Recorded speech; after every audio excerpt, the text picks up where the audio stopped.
but real interest rate was eroded away by inflation.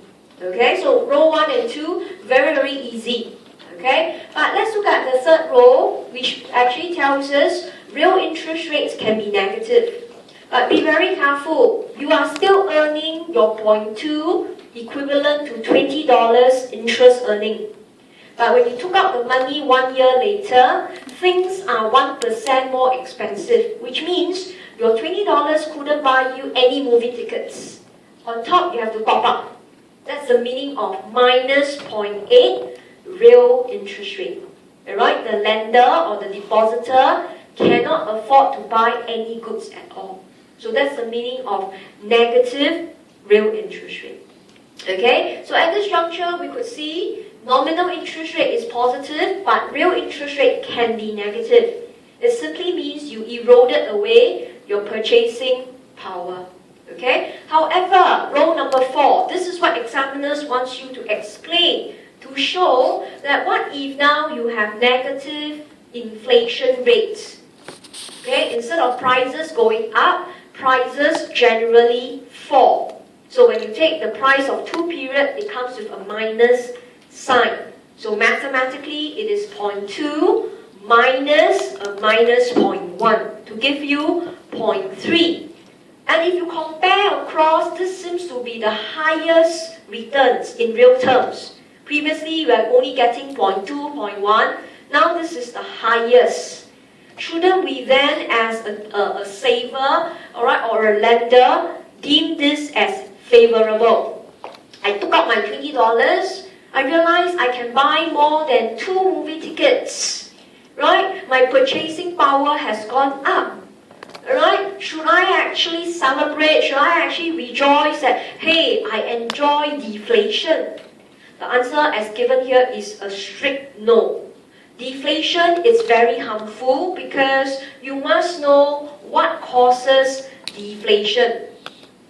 Alright, what causes deflation? It means demand in the entire economy is so low that most of the firms are slashing prices. This is not Great Singapore Sale. This is not deals.com.sg. This is not your Groupon. It's not. Right? It is a very dramatic event in your economy that firms all over could not cope with the low demand. They need to clear their stock. Okay? And it's not just prices drop. It also signifies that the firms will start to retrench the workers because you have unsold goods in your warehouse. Right? You ask your workers, okay, you don't have to come next month, or you work shorter hours, or you slash their wages. So at this point in time, you look back at the table. If you collected your $20 interest, do you dare to spend it? You won't. Right? Because the next period, you may lose your job. That's one. Secondly, right, you don't even save in the first place. Because deflation is something that takes some time for it to happen. It's not like tomorrow we wake up, there's deflation. No. The signs of deflation must loom almost for a couple of years. Right? So if you know that a signs of deflation, you already didn't save. Right? If you didn't save, not to mention, you won't get 0.3 real interest at all. That's one. Number two, even if you get to save, you will not dare to spend it. So your purchasing power wasn't 0.3 at all.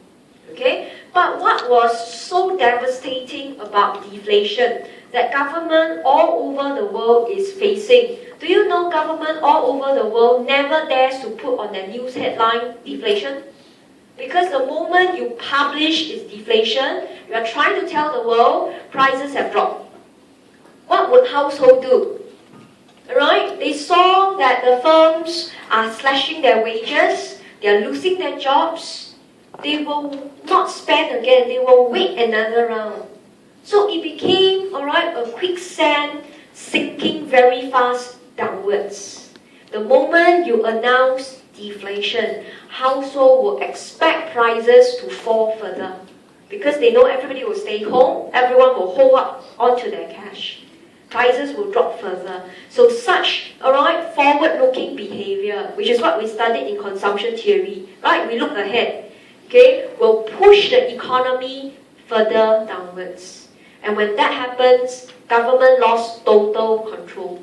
There's no way to resuscitate the economy at all. Right? So that's why for US and Japan, they never say they had deflation. They only say we have some signs of deflation.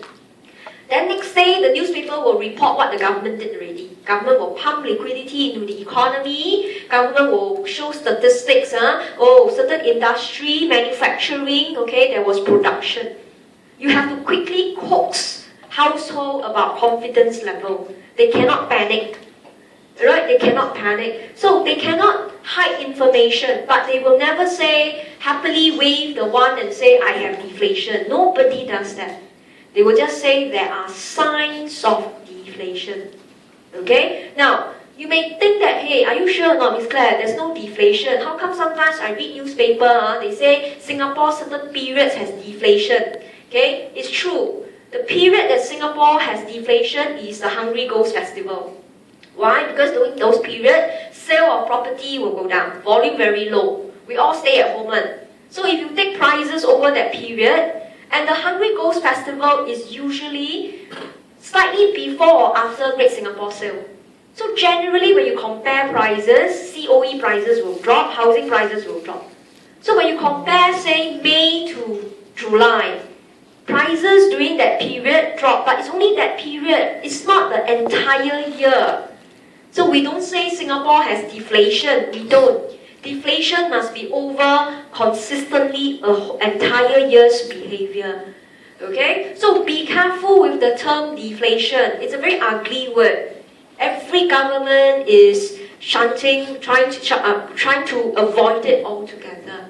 Okay? So in this case, the purpose of showing you that table is to let you know, alright, that when we do calculation, we don't happily say, oh, real interest rate is the highest at 0.3. It's meant to highlight to the examiner, okay, that you don't earn this interest rate. You can have the highest real interest rate when deflation occurs. You will not enjoy that 0.3. Okay, so that was table 1, highlighting to you how to interpret, alright, real and nominal interest rate. Now let's move on to page 7. Okay, after we presented the case of an individual, which all of us can understand,